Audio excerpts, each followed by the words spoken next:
నమస్తే, నేను సిరి. ఇప్పటివరకు చూసుకుంటుంటే రాజమౌళి గారు ఇంకా మహేష్ బాబుకు సినిమా వస్తుందని అందరికీ తెలిసిందే. అయితే ఇందులో పృథ్వీరాజ్ సుకుమారన్ క్యారెక్టర్ ఉందా లేదా అనేది ఇంకా కన్ఫర్మేషన్ అయితే మనకి అఫీషియల్గా అయితే రాలేదు. చాలా రోజుల నుంచి ఈ సినిమాలో తను ఉన్నారని కొంతమంది, లేరు అని కొంతమంది మాట్లాడుతూనే ఉన్నారు. కానీ ఇప్పుడు మాత్రం మరి అఫీషియల్ అయితే కాదు, ఇప్పుడు కూడా ఒక డౌట్ అయితే ఉంది. పృథ్వీరాజ్ సుకుమారన్ గారు ఈ సినిమాలో ఉన్నారని కొంతమంది అంటున్నారు, లేరని అంటున్నారు కదా. మరి దీనికి సంబంధించి మరి నిజంగా ఈ సినిమాలో ఉన్నారా లేరా, మరి ఆ పోస్ట్ చూస్తే ఇంకా కూడా చాలా డౌట్స్ అయితే వస్తున్నాయి. సో దీనికి సంబంధించి మరిన్ని విషయాలు మనకు తెలియజేయడానికి మనతో పాటు ఉన్నారు ప్రముఖ సీనియర్ జర్నలిస్ట్ యజ్ఞమూర్తి గారు. నమస్కారం సార్. నమస్తే సరే సార్, ఇప్పుడు రాజమౌళి గారి సినిమా మహేష్ బాబు గారితోనే వస్తున్న ఈ సినిమాలో పృథ్వీరాజ్ సుకుమారన్ గారి క్యారెక్టర్ ఉందా లేదా అని చెప్పేసి చాలా ఈ సినిమా స్టార్ట్ అయినప్పటి నుంచి ఒక చర్చ అయితే నడుస్తుంది సార్. మరి పోస్టులు అయితే చూస్తే ఉన్నట్టు అనిపిస్తుంది, కొంతమంది లేదు అని చెప్పి కొంతమంది మాట్లాడుతున్నారు. మరి నిజంగా ఈ సినిమాలో ఉన్నారా లేరా అసలు? రీసెంట్గా 2 ఫోటోలు కలిపి వైరల్ అవుతా ఉన్నాయి. ఆ 2 ఫోటోలలో ఒక ఫోటోలో మహేష్ ఉన్నాడు, ఇంకొక ఫోటోలో పృథ్వీరాజ్ ఉన్నాడు. విషయం ఏంటంటే ఇద్దరిని షేక్ హ్యాండ్ ఇస్తున్నటువంటి పోలీస్ ఆఫీసర్ ఒక్కరే. సో వాళ్ళని రిసీవ్ చేసుకుంటున్నటువంటి, ఆ ప్రాంతంలో రిసీవ్ చేసుకుంటున్నటువంటి ఒక పోలీస్ ఆఫీసర్. అవి చూసి అవి 2 కూడా పక్కన పెట్టి వచ్చేసాడు, సో పృథ్వీరాజ్ వచ్చేసాడు SSMB 29 షూటింగ్కి అనేటువంటి ఇది ఇప్పుడు బాగా స్ప్రెడ్ అవుతూ ఉంది. అంటే పృథ్వీరాజ్ వస్తున్నాడు అనే విషయం అయితే కొంతమందికి తెలుసు, నాకు తెలుసు. కానీ టీం నుంచి, ఇది సినిమా టీం నుంచి మాత్రం అఫీషియల్ అనౌన్స్మెంట్ అయితే రాలేదు. అవును, ఇదివరకు అయితే అతను ఒక హింట్ ఇచ్చాడు, ఏమని చర్చలు జరుగుతూ ఉన్నాయి, ఇంకా ఫైనల్ కాలేదు, ఇంకా ఆ చర్చలు ఇంకా ఫైనల్ కొలిక్కి రాలేదు, వచ్చినప్పుడు చెప్తాను అన్నట్టుగా అతను చెప్పాడు. ఇదివరకు అతను చేస్తున్నారా లేదా అనే ప్రశ్న ఎదురైనప్పుడు జర్నలిస్టుల దగ్గర నుంచి అతను అలా అని తప్పించుకున్నాడు. ఎందుకంటే రాజమౌళి నుంచి వాళ్ళకి అందరికీ కూడా స్పష్టమైనటువంటి ఆదేశాలు ఉన్నాయి. సినిమాకు సంబంధించి ఎవరు కూడా నా అనుమతి తీసుకోకుండా ఎవరు కూడా ఏ విషయం కూడా చెప్పకూడదు, లీక్ చేయకూడదు. ఈవెన్ మీరు ఆ సినిమాలో చేస్తున్నారా లేదా అనే విషయం కూడా చెప్పకూడదు కన్ఫామ్గా అనేటువంటి మాటలు తీసుకున్నాడు. అలాగే షూటింగ్లో కూడా ఎవరు కూడా, అది ఎవరైనా కానీ తను కూడా తన సెల్ ఫోన్ కూడా అక్కడ సెక్యూరిటీలో పెట్టి పోవాల్సిందే. ఒక పాయింట్ ఉంటుంది, అక్కడ పెట్టేసి అందరూ కూడా ఎవరి పేర్లు ఉంటాయి దాంట్లో పెట్టేసేసి వెళ్ళిపోవటం అంతే. మనం చూసాము RRR సినిమా షూట్ అప్పుడు కూడా రామ్ చరణ్ గారే కావచ్చు, జూనియర్ NTR గారే కావచ్చు, వాళ్ళు ట్యాక్స్ కాలేజ్ స్టూడెంట్స్ లాగా ట్యాక్స్ వేసుకొని వెళ్ళడం, అది కూడా ఆ పిక్స్ అన్ని కూడా వైరల్ అయ్యాయి ఆ టైంలో. ఏంటి ఇంత స్ట్రిక్ట్ ఉంటారా అని చెప్పేసి. అవును, అంటే ఆ ట్యాక్స్ ఉన్న వాళ్ళని లోపలికి రానిస్తారు. ఆ సినిమా యూనిట్ కింద లెక్క. ఓకే, సో యూనిట్ అందరికీ ఇక్కడ లైట్ బాయ్ దగ్గర నుంచి హీరో దాకా అందరికీ కూడా డైరెక్టర్ సహా ప్రొడ్యూసర్స్ అయినా, ఈవెన్ ఆ సినిమాకి అంత 1000 కోట్లు పెట్టి ప్రొడ్యూస్ చేస్తున్నటువంటి వాళ్ళదే కదా సొంతం, వాళ్ళైనా సరే ట్యాక్స్ పెట్టుకునే ఉండాలి. అంటే ఎవరైనా లీక్స్ చేస్తారేమో అని చెప్పేసి అంటే అఫీషియల్గా వీళ్ళు ఈ సినిమా సంబంధించిన వాళ్ళు అనేది, అంటే సెక్యూరిటీ వాళ్ళు కూడా వాళ్ళు మారుతూ ఉండవచ్చు. సో వాళ్ళకి మీరు లోపలికి వచ్చేటప్పుడు ప్రొడ్యూసర్ వచ్చినా కానీ మీరు ఎవరు అని అడుగుతారు వాళ్ళు. నేను ఈ సినిమా ప్రొడ్యూసర్ అంటే ఏది, మీ ఐడెంటిటీ ఏది అని వాళ్ళు అడుగుతారు. ప్రొడ్యూసర్ అయినా అడుగుతారు, ప్రొడ్యూసర్ అయినా అలాగే లోపల పంపుతారు. అంటే వాళ్ళకు ఇచ్చినటువంటి ఇన్స్ట్రక్షన్స్ ఏవైతే ఉండో దాని ప్రకారం వాళ్ళు నడుచుకుంటారు. సో అలా మొత్తం అందరూ కూడా క్యాస్ట్ అండ్ క్రూ అందరూ కూడా దాన్ని ఐడెంటిటీస్ని పెట్టుకోవాల్సిందే, ట్యాక్స్ పెట్టేసుకొని లోపలికి వెళ్ళాల్సిందే. ఈ లోపల మొత్తం వాళ్ళ దగ్గర ఉన్నటువంటి సెల్ ఫోన్లు మాత్రం ఒక చోట డిపాజిట్ చేసి లోపలికి వెళ్ళాలి. అది పరిస్థితి. అంటే అక్కడి నుంచి ఎలాంటివి కూడా లీక్ కాకూడదని. సో ఇప్పుడు కాకపోతే ఇప్పుడు ఒడిశాలో, ఇదివరకు ఒరిస్సా, ఇప్పుడు ఒడిశాలో ఆల్రెడీ ఒక లొకేషన్ని ఎంపిక చేశారు షూటింగ్ కోసం. అది విశాలమైనటువంటి మైదానం, అలాగే ఒకవైపు కొండలు కూడా ఉంటాయి. అలాంటి ఒక ప్రాంతాన్ని చూసుకొని అక్కడ సెట్లు వేస్తున్నారు. అక్కడ ఈవెన్ పోలీస్ ప్రొటెక్షన్ కూడా తీసుకుంటున్నారు. అక్కడికి వెళ్ళటానికి ఒడిశాకి వెళ్ళినప్పుడే వీళ్ళు అక్కడ హయ్యర్ అఫీషియల్ ఎవరైతే ఉన్నారో వాళ్ళ పోలీస్ ఆఫీసర్ తోటి వీళ్ళు షేక్ హ్యాండ్ ఇస్తున్న ఫోటోలు ఏవైతే ఉన్నాయో ఇద్దరు కూడా, మహేష్ కానివ్వండి అలాగే పృథ్వీరాజ్ కానీ, అవి ఇప్పుడు వైరల్ అవుతా ఉన్నాయి అన్నమాట. సో అవి చూసి ఇద్దరు కూడా షేక్ హ్యాండ్ ఇస్తున్నారు ఒక పోలీస్ ఆఫీసర్కి. కాబట్టి వీళ్ళిద్దరూ ఒక చోట ఉన్నారు. పృథ్వీరాజ్ కూడా వచ్చేసాడు లొకేషన్కి.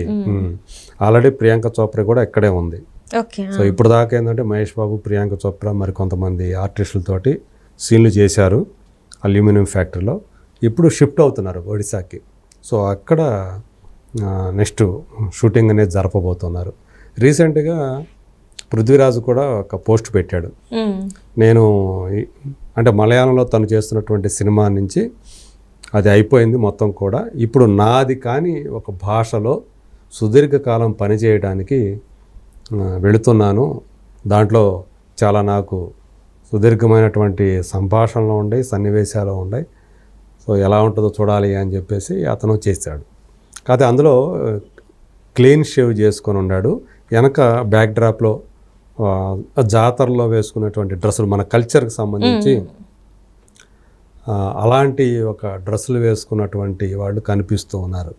సో చాలామంది అది SSMB 29 సినిమాకి సంబంధించినటువంటి ఆ సినిమా ఉద్దేశించే ఆ షూటింగ్ వెళ్తున్నాను అని చెప్పేసి ఆ పోస్ట్ ద్వారా అతను తెలియజేశాడు అని దాన్ని డీకోడ్ చేసి చాలామంది అభిప్రాయపడుతూ ఉన్నారు. అయితే ఈ సినిమాతో పాటు అతను వేరే లాంగ్వేజ్ సినిమాలు కూడా చేస్తూ ఉన్నాడు. ఈ సినిమా కోసం మాత్రం SSMB 29 సినిమా కోసం ఇప్పటి వరకు ఏ సినిమాకి ఇవ్వనంత కాల్ షీట్లు ఇచ్చాడు. సో ఎందుకంటే అతనే ఇందులో మెయిన్ యాంటాగనిస్ట్. అంటే మామూలుగానే రాజమౌళి సినిమాలు అంటే సార్ 2-3 సంవత్సరాలు టైం ఇవ్వాల్సింది మనం. ఇది 2 parts కదా. ప్రభాస్ గారు మనం చూస్తే బాహుబలికి 5 years ఇచ్చారు. మరి మహేష్ బాబు గారు ఎన్ని ఇయర్స్ ఇచ్చి ఉండే అవకాశం? ఇది 5 ఏళ్ళు కాదు కానీ ఇది 3 ఏళ్ళే. 3 ఏళ్ళే చాలా ఈజీ చెప్తున్నారు సార్. 3 ఏళ్ళే మరి 3 ఏళ్ళలో 2 సినిమాలు వస్తాయి. మరి చాలు కదా, ఆయన చేస్తుంది కూడా అదే కదా. మహేష్ బాబు ఇదివరకు మధ్యలో 2 ఏళ్ళు గ్యాప్ తీసుకున్న సందర్భాలు కూడా ఉన్నాయి. ఒక ఫ్లాప్ వచ్చినప్పుడు ఆగడు అని అనుకుంటా, తర్వాత గ్యాప్ తీసుకున్నాడు. బ్రహ్మోత్సవం తర్వాత కూడా గ్యాప్ తీసుకున్నట్టున్నాడు. సో అట్లా ఆయనకి మళ్ళీ పునరాలోచనలు పడతాడు. ఏంటి మనం జడ్జిమెంట్ రాంగ్ అవుతుందా సబ్జెక్టులో ఎంపికలో అని మళ్ళీ తను రిఫ్రెష్ అయ్యి తిరుగుతాడు. ఆ టైంలో బాగా టూర్లు వేసేస్తాడు, విదేశాలకి ఫారిన్ టూర్స్ వెళ్తాడు, రిలాక్స్ అవుతాడు. ఆ తర్వాత మళ్ళీ ఒప్పుకుంటాడు. ఇట్లాంటివన్నీ సాధారణం అతను. అందుగురించి అతను ఎప్పుడో 1999లో వచ్చింది ఆ సినిమా రాజకుమారుడు అనే సినిమా. 26 సంవత్సరాలు, అది జనవరిలో వచ్చింది. అంటే 26 సంవత్సరాల్లో అతను ఇప్పటివరకు రిలీజ్ అయిన సినిమాలు 28. అంతే. అంటే ఆల్మోస్ట్ సంవత్సరానికి ఒకటే ఆయన చేసింది. ఇదే 26 సంవత్సరాల్లో వాళ్ళ తండ్రి 200 సినిమాలు చేశాడు, వాళ్ళ నాన్నగారు కృష్ణ. అంటే ఎంత చూడండి.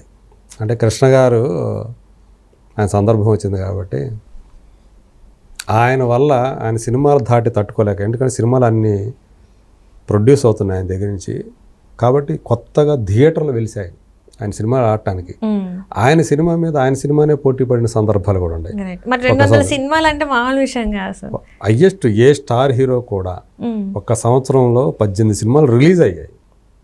18 సినిమాలు.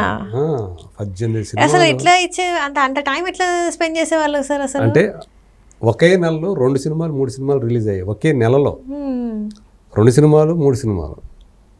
మరి ఇప్పుడైతే ఒక స్టార్ సినిమా వస్తుందంటే ఇంకో స్టార్ సినిమా ఆపేయాల్సిన పరిస్థితులు ఇప్పుడు. అంటే అందుగురించే ఆయన అంతమందికి ఉపాధి కలిగింది. అవునవును. పచ్చగా కలకళ్ళాడింది సినిమా.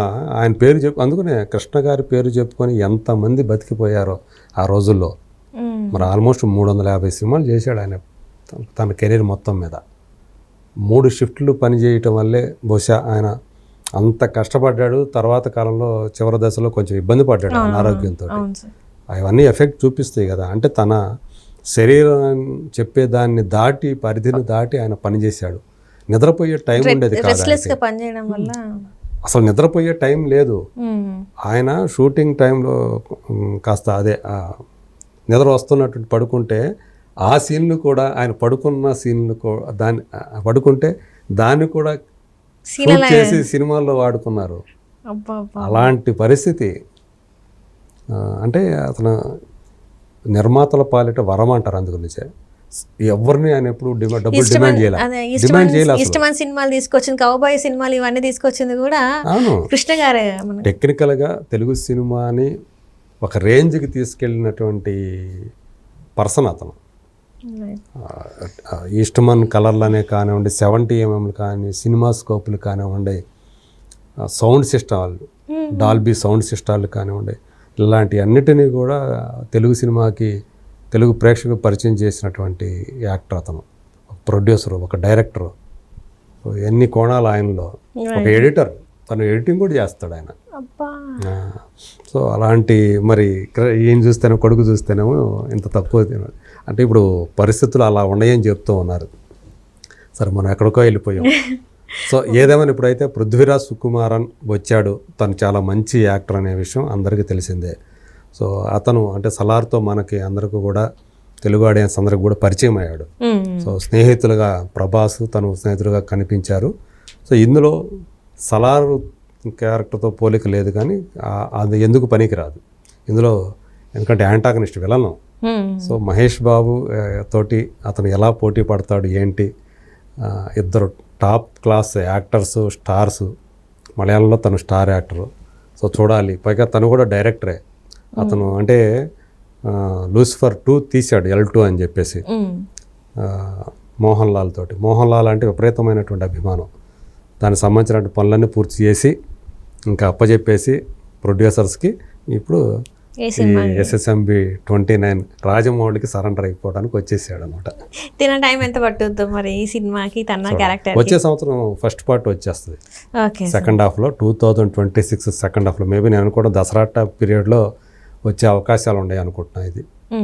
సో చూడాలి సరే మరి వీళ్ళందరూ సెట్ అంటే స్క్రీన్ మీద ఎలా ఉంటుందో ఏంటో చాలా మంది వెయిట్ చేస్తున్నారు ఈ కాంబినేషన్లో. సో మంచి సక్సెస్ని అయితే ఇవ్వాలి ఆ సినిమా, అందరికీ హ్యాపీగా ఉండాలని చెప్పేసి అనుకుంటున్నాను. Thank you so much. Thank you.